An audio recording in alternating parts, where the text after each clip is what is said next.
নমস্কার, শুরু করলাম আজকের চতুর্থ স্তম্ভ। আমি সুচন্দ্রিমা। এক হতাশা আমরা বেশ কিছুদিন ধরে দেখেই যাচ্ছি। মোদি অ্যান্ড কোম্পানির ম্যানেজিং ডিরেক্টর নরেন্দ্র ভাই দামোদর দাস মোদি বা তলাশ সারির যাবতীয় নেতাদের কথাবার্তায় 10 বছর শাসনের পরে এই প্রথম এক রাজনৈতিক দল সারা ভারত জুড়ে কোনো এক নির্দিষ্ট স্লোগান, কোনো এক নির্দিষ্ট কর্মসূচিকে সামনে রেখে ভোট চাইতে পারছে না, বরং প্রায় প্রতিদিন গোল পোস্ট পাল্টাচ্ছে, প্রতিদিন নিত্য নতুন কথা বলছে, প্রতিদিন ধর্মীয় পোলারাইজেশনের চেষ্টা কোনো সাধ্বী ঋতম্ভরা বা সাক্ষী মহারাজ বা আদিত্য যোগী করছেন না। সে দায় নিজের কাঁধেই নিয়েছেন দেশের প্রধানমন্ত্রী। এবং খুব ছোট ছোট কিছু বিষয় দেখলে বোঝা যাবে যে প্রতিটা আসনের জন্য জান লড়িয়ে দেওয়া শুধু নয়, যা যা করার তাই করে যাচ্ছে ওই মোদি অ্যান্ড কোম্পানি। শুরুর দিকে কি এতটা ছিল? বরং উল্টো। শুরুর দিকে তো আমাদেরই মনে হয়েছে কংগ্রেস বড়জোর খানদশ আসন এক্সট্রা পাবে, তার বেশি আর কি, 303 কি তার 10টা বেশি বা 5টা কম, এরকম এক আবহে ভোট শুরু হলো। আর প্রায় সঙ্গে সঙ্গে বুঝতে পারা গেল আমরা পণ্ডিতরা যে তত্ত্ব জ্ঞান ভান্ডার উজাড় করে আরএসএস বিজেপির ফ্যাসিজম ইত্যাদির বিরোধিতা করছিলাম, মানুষ তার বিরোধিতা তাদের নিজেদের মতো করেই করা শুরু করেছে। এমন এমন আসন থেকে এমন এমন হিন্টস আসতে শুরু করলো যে আমাদের আবার নতুন করে হিসেব নিকেশে বসতে হলো। এবং আমরা যখন বসলাম তখন অবাক হয়ে দেখলাম গদি মিডিয়ার এক বড় অংশের মধ্যেও এই খবর পৌঁছেছে, যেখানে সাংবাদিক কেবল নয়, মালিকদের গলায় সুর বদল। খবর পৌঁছেছে আমলাদের কাছে, তাদের গলায় অন্য সুর। লোয়ার কোর্টের বিচারক সেদিন আমাদের চ্যানেল সম্পাদক কৌস্তুভ রায় ভার্সেস ইডি মামলায় মন্তব্য করলেন। ইডি দেশের প্রিমিয়ার ইনভেস্টিগেটিং একটি এজেন্সি।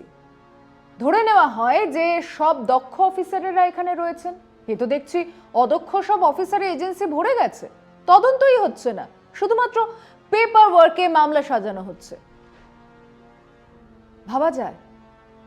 ভাবা যায় কেজরিওয়াল অন্তর্বর্তীকালীন জামিন পেলেন নির্বাচনের প্রচারের জন্য, জামিন পেলেন কাশ্মীরের সাংবাদিক আসিফ সুলতান, বেল পেলেন, গৃহবন্দী ছিলেন, জামিন পেলেন গৌতম নওলাখা, ইউএপিএ মামলাটাই খারিজ করে দিল আদালত, জামিনে বাইরে এলেন নিউজ ক্লিক সম্পাদক প্রবীর পুরকায়স্থ। ভাবা যায় অর্জুন সিং সাংবাদিকদের সামনে চিৎকার করছেন ওরা আমাকে মারছে বলে। ভাবা যায় আমাদের রাজ্যের বিরোধী দলনেতা রোজ বলছেন বোমা ফাটাবো, বোমা ফাটছে, কিন্তু অন্য কোথাও লাগছে। একবার ভেবে বলুন তো, সারা দেশে কোথায় সিএ ভোটের কাজে লাগবে? অসম আর বাংলা। অসমের ভোট শেষ, বাংলার ভোটের মাত্র 3 কি 4 আসনে এই মতুয়া ভোটের প্রভাব আছে। তাদের সিএ নিয়ে চূড়ান্ত হতাশার মাঝেই সারা দেশ জুড়ে প্রত্যেক কাগজের প্রথম পাতায় দেশ জুড়ে মাত্র 16 জনকে নাগরিকত্ব দেওয়া হয়েছে তার বিজ্ঞাপন ছাপা হলো। 3টে আসনের জন্য এই বিরাট খরচ, কিন্তু সামহাও এটা তারা করছেন কারণ একটা আসনও খোয়াতে রাজি নন। মানে যা বলতে চাইছি তা হলো, যেখানে যা যা অস্ত্র ছিল তা অনেক আগেই বের করেছে ইন্ডিয়ার জোট, কিন্তু এবার বিজেপির ঝোলা থেকেও সেসব বের হচ্ছে। শেষ অস্ত্রটুকু প্রয়োগ না করে যুদ্ধ শেষ হয় না। আসছি বিরতি নিয়ে, সঙ্গে থাকুন। আমেরিকায় কোন সাহেব নাকি ওপিনিয়ন পোল করে বিজেপিকে 308টা আসন দিয়েছে, সেটা 2-1 দিনের মধ্যেই ভাইরাল হবে। ঠিক সেই রকম এক লুকোনো অস্ত্র ছিল পিকে। উনি স্ট্র্যাটেজিস্ট, পরিকল্পনা বা প্ল্যানিং এ দক্ষ, নির্বাচনের স্ট্র্যাটেজিস্ট হিসেবে নাম কিনেছেন। নিজের কোনো রাজনৈতিক কমিটমেন্ট আছে?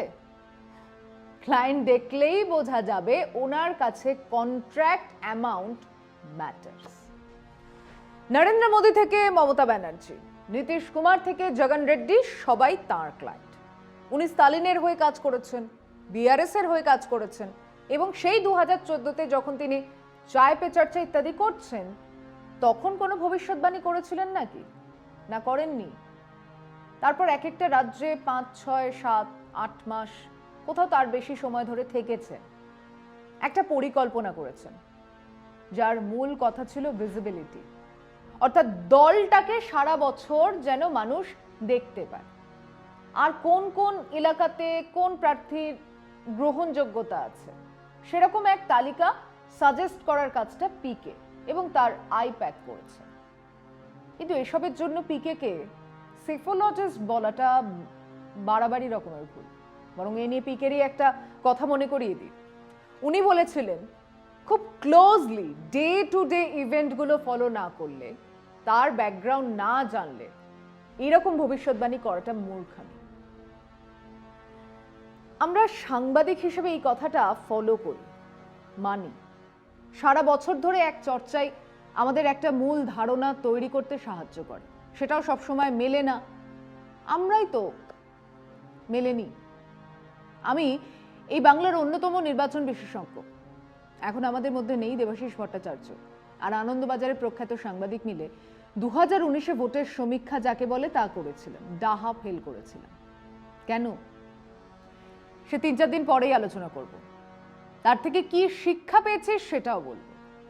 কিন্তু এখন শুধু এইটা বলা যে সত্যি নির্বাচন নিয়ে আগাম কিছু বলতে হলে একটা ধারাবাহিক চর্চার দরকার।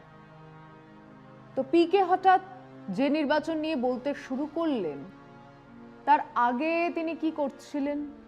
শেষ ওনাকে দেখা গেছে এই বাংলাতে 2021-এ প্রতিদিন প্রত্যেকটা বিধানসভা থেকে ইনপুট নিয়েছেন, হিসেব হয়েছে। সেই ফার্স্ট হ্যান্ড রিপোর্টের ভিত্তিতে তিনি বলেছিলেন বিজেপি 100 পার করবে না।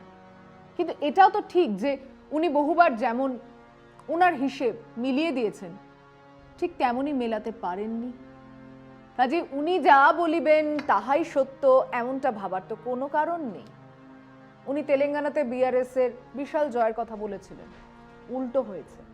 কংগ্রেস বিরাটভাবে ক্ষমতায় এসেছে। কর্ণাটকে বিজেপি জিতবে বলেছিলেন, উল্টোটা হয়েছে। হিমাচল প্রদেশে কংগ্রেস কিছুতেই জিতবে না বলেছিলেন, কংগ্রেস জিতেছে। আবার বলছি, সেই অর্থে উনি সেফোলজিস্ট নন, কিন্তু হঠাৎ মাঠে হাজির। এবং এতদিন ধরে উনি করছিলেন কি? বিহারে জন সুরাজ যাত্রা। তার আগে কংগ্রেসের স্ট্র্যাটেজিস্ট শুধু নয়, একেবারে হাই কমান্ড হতে চেয়েছিলেন। কংগ্রেস শুনেছে কিন্তু মানেনি। ওদিকে নীতিশ কুমারের দল থেকে তিনি পদত্যাগ করেছেন।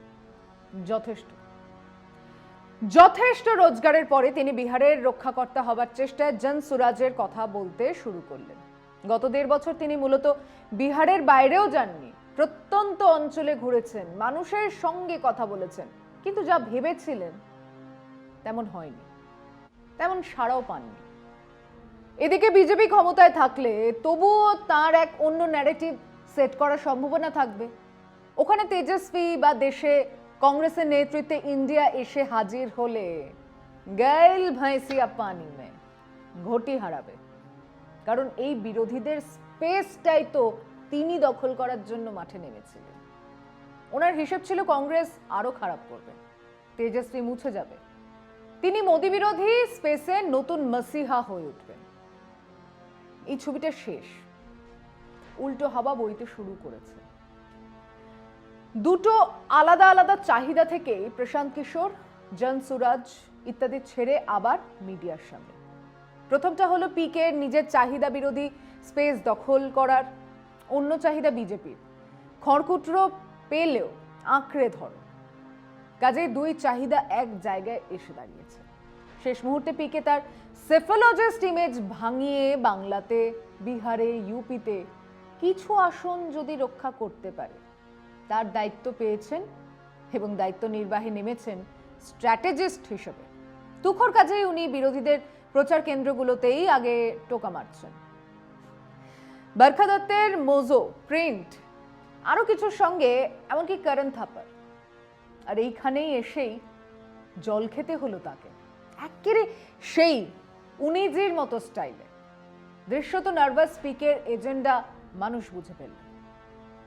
উনি কাদের হয়ে ব্যাট ধরেছেন সেটা বুঝে ফেলল। আমরা বরং আমাদের আলোচনাকে আরেকটু প্রামাণ্য করে তুলতে এই বাংলা নিয়ে পিকের কথাগুলো নিয়ে নাড়াঘাটা করি। উনি বলেছেন এখানে বিজেপি উল্লেখযোগ্য ভালো ফলাফল করবে। কারণ সকালবেলায় ঘুম থেকে উঠে এটা মনে হতেই পারে। গণতান্ত্রিক দেশে কারোর মনে হওয়ার উপরে লাগাম তো দেওয়া যায় না, কিন্তু উনি তো পিকে, তাই বেশি কথা না বলে উনি বলেছেন বিজেপি বাড়বে, কারণ বিজেপি রাইজিং ফোর্স, বিজেপি বাড়ছে।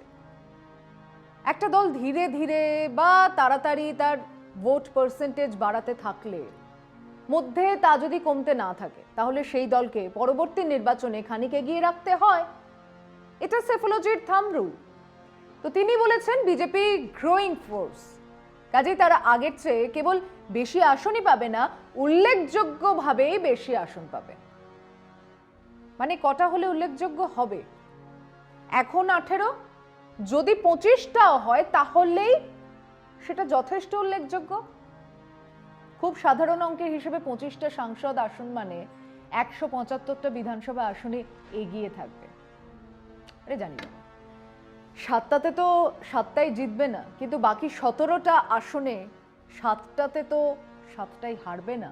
সেই হিসেবে একটা বল পার্ক হলো 175, মানে রাজ্যের সরকার, কম কথা নয়। তো আসুন প্রথমে বিজেপির গ্রোথটা কেমন দেখা যাক। তার আগে নিচ্ছে একটা বিরতি, সঙ্গে থাকুন। 2009 বিজেপির ভোট কত? 6.14%, আসন একটা।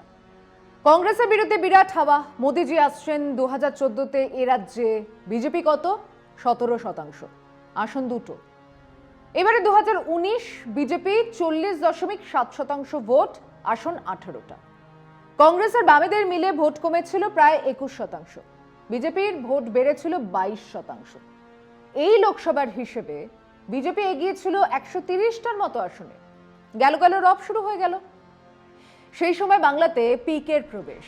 রেজাল্ট কি হলো? বিজেপির ভোট কমলো প্রায় 2.5% পয়েন্ট, আর আসন পেল 77টা। কোন হিসেবে বিজেপি গ্রোয়িং পার্টি হলো? এবার আসুন আরেকটা নতুন হিসেব দেখাই। 1984 ইন্দিরা গান্ধী মারা গেছেন, সহানুভূতির হাওয়া এরকম হতে পারে সিপিএম এর ধারণাতেও ছিল না। সোমনাথ চট্টোপাধ্যায় হারলেন যাদবপুরে, হাওড়াতে সমর মুখার্জি, দমদমে নীরেন ঘোষ হারলেন, জিতেছিলেন আশুতোষ লাহা। সকালবেলায় কাউন্টিং সেন্টারে এসে ফিরে গেছিলেন বাড়িতে, আদ্যাপীঠের পাশেই থাকতেন। মাঝরাতে কংগ্রেসের ছেলেরা চিৎকার করছে, আশুদা ওঠো, আশুদা জিতে গেছো। উনি মাতালদের হইহল্লা ভেবে দরজা খোলেন। তারপর সেই মাঝরাতে জয়ের সার্টিফিকেট নিতে গিয়েছিলেন। তো সেই 1984-তে কংগ্রেসের ভোট কত ছিল? 12% ভোট বাড়িয়ে 48% ভোট পেয়েছিল কংগ্রেস, আসন 4 ছিল। 1980-তে, 84-তে হলো 16। পরের নির্বাচন 1989, সেবার এই গ্রোয়িং ফোর্সের কি হয়েছিল? আবার 7%-এর বেশি ভোট খুইয়ে পুনর্মুশিক ভবন 4টে আসন পেয়েছিল। বাংলাতে এটাই হয়েছে, হুশ করে বাড়লে হুশ করেই কমেছে। এখানে ভোট করাতে সংগঠন লাগে। বর্ধমান, দুর্গাপুরে দিলীপ ঘোষ লড়ছিলেন। এবারে সেই আসনের সদর বর্ধমানে 200 বুথে, হ্যাঁ 296-এর মতো বুথের মধ্যে 200 বুথে বিজেপির পোলিং এজেন্ট ছিল না। জোয়ারের জলে নোংরা ভেসে আসে, ভাটাতে তা নেমে যায়। এটা বাংলার রাজনীতি। পিকে অন্য কোনো কারণ দিতেই পারতেন বা অন্য কিছু বলতে পারতেন, কিন্তু এই গ্রোয়িং ফোর্সের তত্ত্বের যে আসলে ভোকাল টনিক তা বোঝার ক্ষমতা আমাদের আছে। অতএব পিকে দুবেকে নিয়ে আমরা এই নির্বাচনের বাজারে আলোচনা করতেই পারি। পিকে আমির খানকে নিয়েও প্রশান্ত কিশোর ডামি যোদ্ধা, ওনার হিসেবকে গুরুত্ব দেবার কোনো কারণ নেই। উনি ডামি ক্যান্ডিডেট, পিছনে অন্য কেউ সুতো ধরে আছে। আজ এই পর্যন্তই, শুভরাত্রি।